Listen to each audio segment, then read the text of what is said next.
Sziasztok! Baráti körömbe tettek fel néhányan arról kérdést, hogy hogyan kell a Call of Duty 4-be CFG-ket tenni. Ugyebár itt van a Call of Duty 4-nek a mappájában, hova telepítetted, egy Players mappa. Profils, neved és config.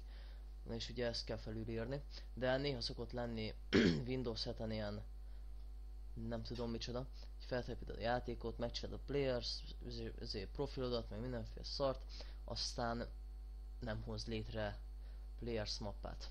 Na erre ezt úgy egyik nap keresgéltem itt dolgokat, és arra jutottam, hogy ugye százalék up, ugye,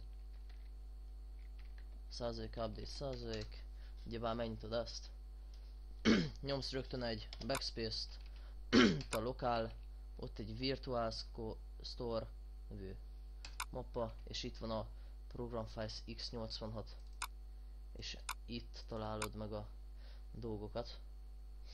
Hát Windows XP-n is kb. Ugyanez a helyzet. Nekem például azért van itt Players mappám, mert töltöttem le Game Boostert, és az alapból létrehoz egy ilyen Players mappát. Szóval értek. És ugyebár itt meg is lehet találni a dolgokat.